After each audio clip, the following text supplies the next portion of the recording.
Ah, l'humain, hein. On a tendance à s'auto-saboter, à tomber dans des réactions, des réflexions qui vont complètement à contrario de notre objectif. On parle un peu de ça, on parle d'un réflexe que nous avons encore et qui rend la reconquête amoureuse excessivement difficile. De quoi s'agit-il? Nous le découvrons ensemble. Spoiler, moi je sais déjà de quoi il s'agit, mais je partage tout ça avec vous et ça commence comme d'habitude, juste après le générique.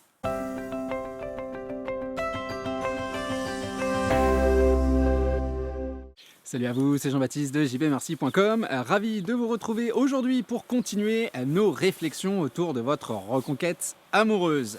Aujourd'hui, on se retrouve pour parler d'un réflexe malheureux, un de plus, qui a la peau dure et qui nous pousse donc à minimiser tout simplement nos chances de mener cette reconquête amoureuse à bien, à travers le jugement, à travers l'aigreur, à travers des prises de position qui finalement ressemblent à du désamour, alors que, et c'est le paradoxe, nous aimons finalement la personne que nous avons face à nous. Comment est-ce que cela s'explique? D'abord, on va partir du constat que la rupture amoureuse est une injustice, puisque la personne face à moi prend une décision qui est une décision unilatérale, qui aura des retombées positives uniquement pour lui ou pour elle, et que mon argumentation, ma contre-argumentation, la présentation de mes circonstances atténuantes, les explications, mes promesses de changement n'ont pas vraiment de résonance. Bref, j'ai subi une forme de procès, mais avant même de rentrer dans la cour d'assises, on a l'impression que le délibéré était effectué, la peine déjà prononcée,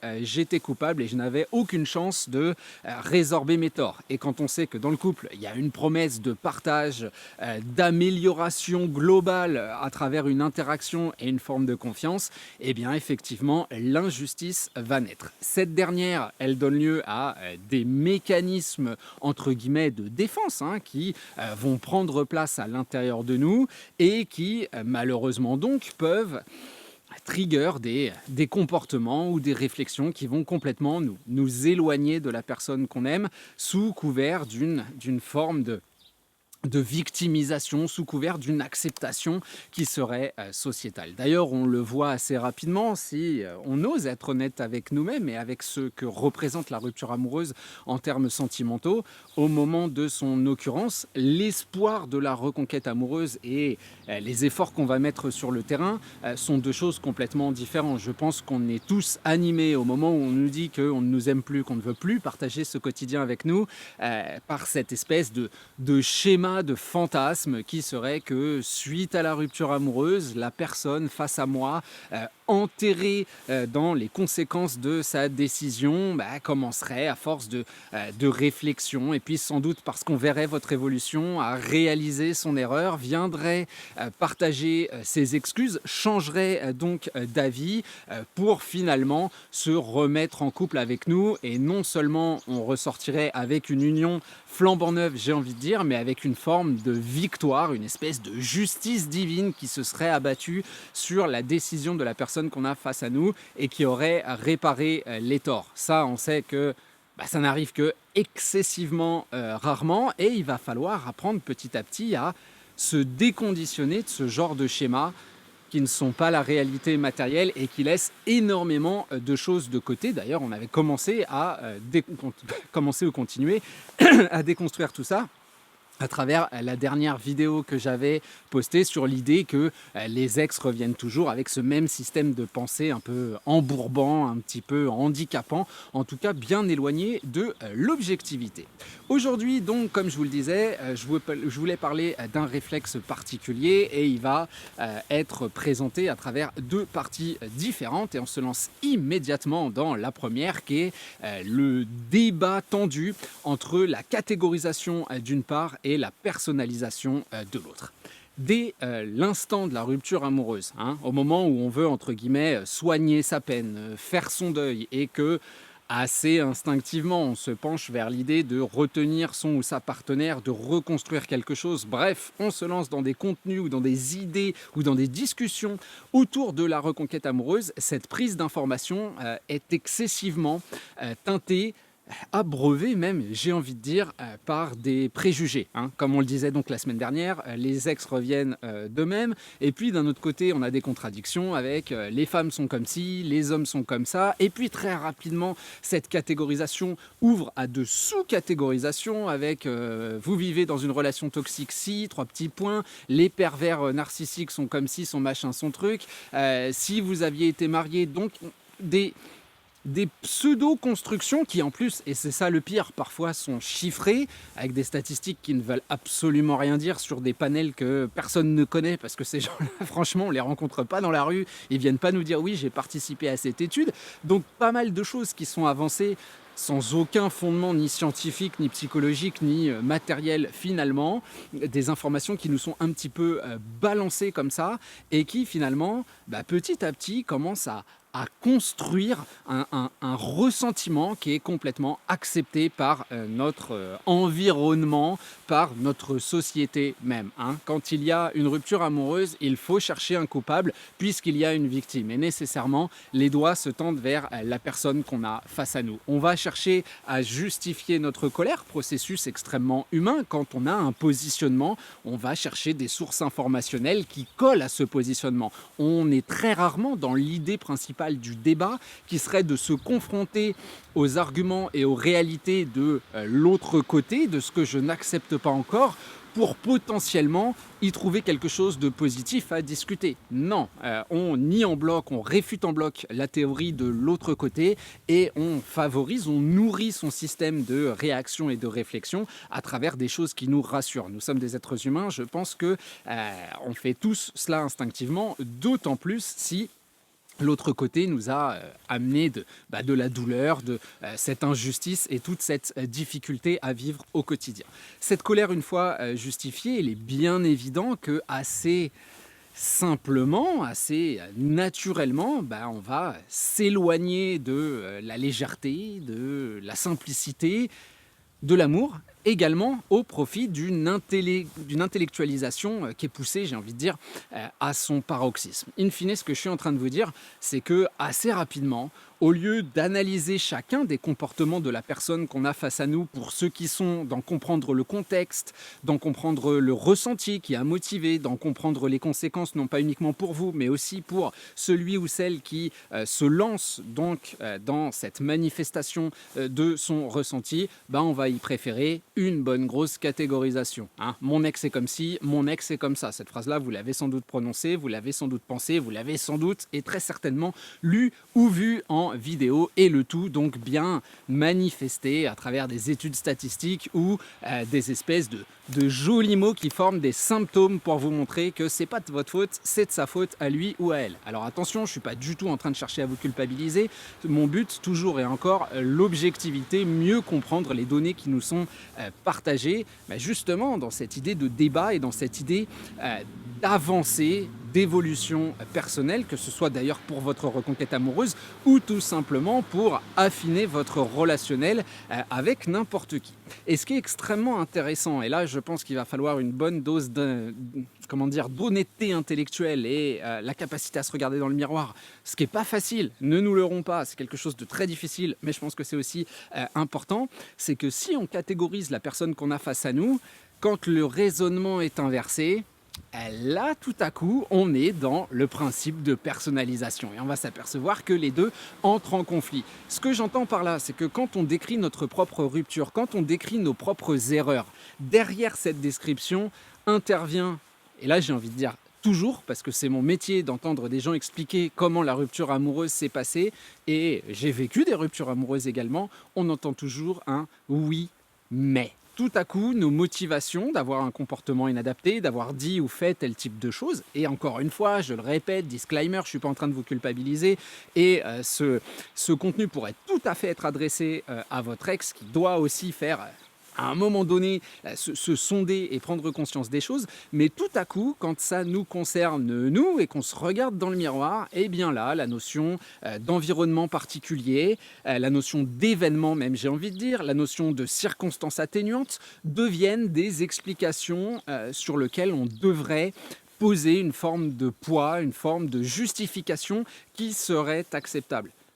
de loin, ça ressemble quand même à un manque d'objectivité. Ça ressemble aussi à une injustice intellectuelle de se dire que l'autre a fait ce qu'il a fait et que ça fait de lui une personne qui est comme ci et comme ça. Moi, j'ai fait ce que j'ai fait parce qu'il y a telle ou telle explication qui font que non, non, je ne suis pas celui que vous croyez, j'ai donc cette justification parce que mon histoire est différente, parce que je me sentais comme ci ou comme ça, qui sont des justifications qui sont absolument réelles, hein. Oui, on avait des problèmes financiers, oui, on avait des problèmes de santé, oui, il ou elle avait eu tel type de comportement qui nous a poussé à réagir de telle ou telle manière, mais l'idée, elle est véritablement là. Et tout ça se traduit à travers une question, parce que la bien-pensance et le jugement des ex, c'est quelque chose que je vois absolument tous les jours. La question qu'on veut se poser, c'est de se demander si vous-même, finalement, que ce soit dans le domaine relationnel ou non, il vous est déjà arrivé de faire du mal à quelqu'un, ou plutôt de faire une action, de faire un choix, de créer quelque chose qui, face à vous, a créé de la douleur ou de l'injustice. Vous avez peut-être déjà, je ne sais pas moi, quitté quelqu'un, tiens, au hasard, complètement. Et la question qu'on se pose, la question que je vous pose, et la question qui, à mon sens, devrait animer certaines de vos réflexions si vous êtes dans le doigt pointé envers l'autre et dans cette catégorisation chiffrée et assez violente pour la personne qui, ou les personnes qui nous quittent, parce qu'en plus, il faudrait tous les mettre dans le même sac, c'est de se demander cette erreur de parcours, parce que c'est très certainement comme ça qu'on la qualifie. Est-ce que vous l'avez fait par plaisir ou est-ce que vous l'avez fait sous couvert d'une situation, sous couvert de quelque chose qui justifierait finalement votre action? Est-ce que vous êtes défini en tant que personne par cette action? Vous êtes un salaud, vous êtes quelqu'un qui n'a aucun respect, vous êtes... Ou est-ce que finalement, quand vous vous regardez dans le miroir, vous arrivez à passer outre le mal que vous avez pu faire parce que vous estimez que dans votre situation, c'était soit le meilleur des choix, soit vous avez certes fait une erreur, mais vous cherchez l'évolution, l'amélioration aujourd'hui. Maintenant qu'on comprend ça, on peut se mettre dans les chaussures de l'autre et se dire qu'il y a très peu de chances que la rupture amoureuse ait été simplement un de ces symptômes de l'ignominie et de la diabolisation qui malheureusement colle encore trop souvent à la peau de la personne qui part. Nous sommes des êtres humains, la quête de l'être humain, la quête ultime, j'ai envie de dire, c'est la quête de son propre bonheur. Il y a une forme d'égoïsme puisque nous avons un ego à l'intérieur de nous et puisque nous vivons en priorité, en primauté avec nous-mêmes. Et oui, certaines de nos décisions, notamment dans le domaine relationnel, qui est un domaine de partage, mais aussi d'affrontement des affirmations personnelles, peut créer et va très certainement créer de la casse. Donc la question, on se la repose, est-ce qu'on a déjà fait du mal à quelqu'un? Est-ce que c'était vraiment l'objectif? Et est-ce que c'est cela qui nous définit? Donc on s'aperçoit qu'il y a effectivement un vrai débat avec les positionnements.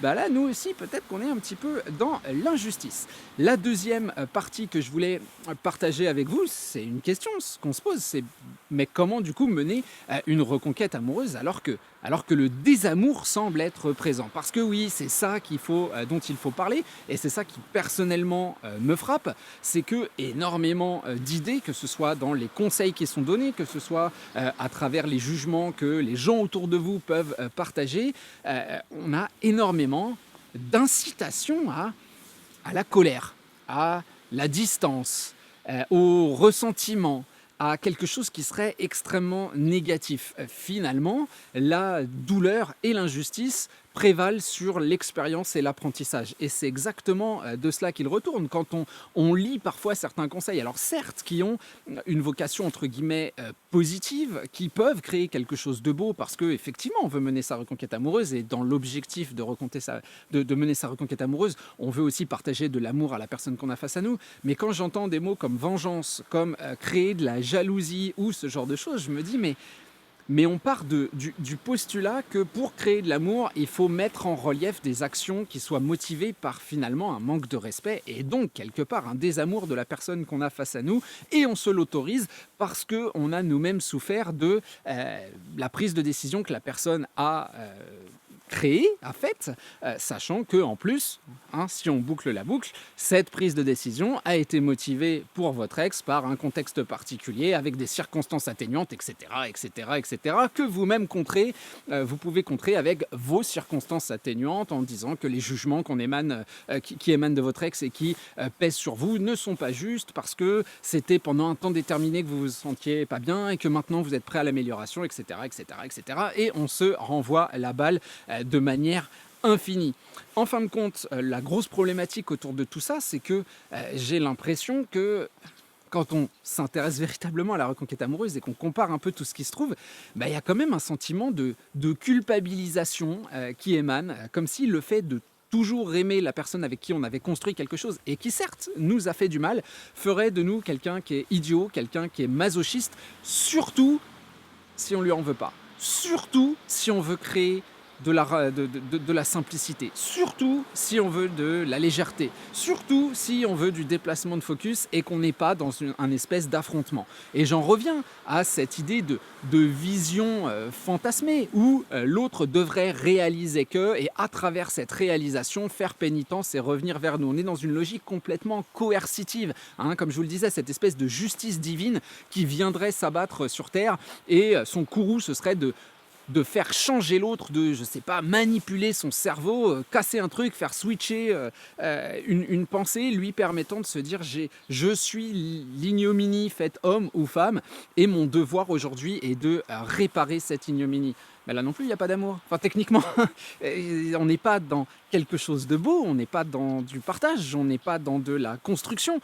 On est même dans le fait de renier des valeurs qui sont, à mon sens, très importantes, très fortes, et en voie de disparition. C'est même des dinosaures. Hein. Alors j'espère qu'on en retrouvera les ossements dans quelques millions d'années, mais le pardon et la capacité d'évolution, qui encore une fois sont concevables pour nous, puisqu'on le demande ce pardon, hein, quand on se trouve des circonstances atténuantes pour avoir stimulé certains des réflexes qui ont poussé l'autre à mettre de la distance avec nous. Là, on peut demander des circonstances atténuantes, on peut demander le pardon, mais on ne devrait pas pouvoir, et même devoir, pardonner cet acte qu'est la rupture amoureuse. Mais encore une fois, même question qui s'applique à votre ex. Est-ce que vous pensez sincèrement que cette rupture amoureuse a été décidée dans le but unique de vous faire du mal? Et on voit qu'il y a une espèce d'hypocrisie intellectuelle qui est intellectuellement tout à fait compréhensible, encore une fois, puisque la douleur est là, et la douleur, bah, elle n'entraîne pas d'objectivité. Hein. On le sait très très bien que c'est un point de focus qu'on a envie d'expulser de son corps, et on est prêt un petit peu à tout pour ça. Hein. T'as mal au crâne, tu prends n'importe quel médoc, si on te promet que dans 5 minutes,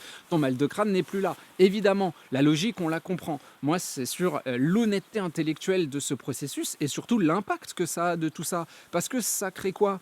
Bah, ça crée des sentiments comme l'aigreur, ça crée des sentiments comme la comparaison négative. On veut que les gens qui arrivent à avoir de bons rapports avec leur ex soient considérés comme des gens en échec, des gens qui sont mal adaptés. On en vient à tailler un costard à cette belle énergie qu'est l'amour, qu'est la communication. On en vient à être dans cette espèce de violence vis-à-vis de tout ce qui, à la base, tout ce qu'on considérait comme beau, à savoir l'énergie du couple, le partage, la communication, la confiance, ce genre de choses, devient une espèce de masse grisâtre dont il faudrait s'éloigner et qu'on jette un petit peu à la mer. C'est un peu ce poids qu'on jette sur le corps de son ex pour qu'il coule tout au fond de la mer et que plus jamais on ne le ou la revoit. Et comme je vous le disais, je trouve qu'intellectuellement, c'est pas hyper honnête. Maintenant, encore une fois, l'idée n'est absolument pas de pointer le doigt. Le but, c'est de se regarder dans la glace, c'est de se dire que les notions d'empathie, les notions de réalisme, les notions de compréhension, mais ne sont pas des tares, ce ne sont pas des faiblesses. Ce sont des choses qui, certes, sont en perdition, qui sont considérées par la masse comme des faiblesses, mais la masse, c'est une masse de gens qui vont s'exprimer à travers une ligne, un article de journal, une phrase dans une interview télévisée, une phrase entre deux verres pendant une soirée avec nos amis. Ce ne sont pas des gens qui vont se pencher sur votre cas, sur votre ressenti, sur la réalité de ce qui s'est passé au moment de la rupture amoureuse, sur la psychologie de votre ex, parce que là aussi, elle est complètement laissée de côté. On analyse uniquement le fait, sans regarder la situation, sans regarder les antécédents, sans regarder la part de responsabilité partagée, et on est dans les catégorisations. Par contre, vous, on vous passe tout. Et là, effectivement, je pense que cette voie-là, qui d'un côté est normale, est humaine, attention, hein, je suis en même temps que je vous dis ça, pour le fait de, au moment où la douleur est horrible, ignoble, appelez quelqu'un, appelez votre meilleur ami, un membre de votre famille, et lui dire à quel point ce que vous vivez est horrible et que vous avez besoin de soutien, et qu'on vous prenne par le bras et qu'on vous sorte et qu'on vous fasse faire quelque chose d'agréable, de positif, qui vous fasse penser à autre chose. On a le droit de déverser sa colère. Ce qui me gêne, c'est le moment où ça commence à créer de l'aigreur. C'est ce moment où on commence à pratiquement voir la reconquête amoureuse comme un outil d'asservissement, un outil de domination vis-à-vis de l'autre. Bon, déjà, ça donne jamais de résultat, hein, très clairement. Quand on est dans cet état d'esprit-là, on va pas se mentir, hein. Moi, je parle d'une façon de vivre, une façon de voir les choses, une façon de la partager. La légèreté, le dynamisme, si c'est pas vrai, on va se faire griller à 50 km. Et ça va finir en bain de sang, hein, j'ai envie de vous dire. Donc très clairement, ça ne marche pas.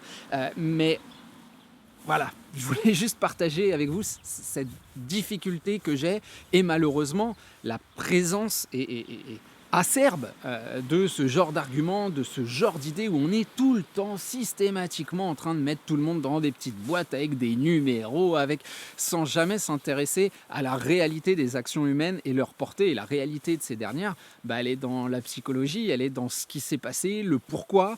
Et en comprenant le pourquoi, déjà, on peut éviter à l'avenir de recréer les mêmes situations. Et puis, il faut aussi laisser une place à la potentielle évolution de la personne qu'on a face à nous. Encore une fois, c'est pas parce qu'on a fait quelque chose qui a fait du mal que nécessairement on est cette personne qui ne souhaite que et uniquement faire du mal. Voilà pour la réflexion du jour, sans doute pas la plus positive, sans doute pas celle qui va m'attirer le plus d'amis, mais bon, j'ai un petit peu l'habitude et à mon sens, l'objectivité est un atout de poids dans la reconquête amoureuse. Comme d'habitude, si le contenu vous apporte quelque chose, le petit like est excessivement apprécié puisqu'il permet à la chaîne de continuer à grandir. L'abonnement également, hein, il est compté dans les algorithmes. Cliquez sur la petite cloche pour recevoir les vidéos lorsqu'elles sortent et vous pouvez également toujours devenir membre VIP de la chaîne et recevoir ces vidéos que vous voyez sur la page de présentation qui apparaissent de manière quotidienne et toujours et encore en influencer les sujets en vous adressant directement à moi. Voilà, on a fait le tour de la question pour aujourd'hui. Je vous abandonne donc et on se retrouve dès la semaine prochaine pour un prochain contenu. Salut à vous!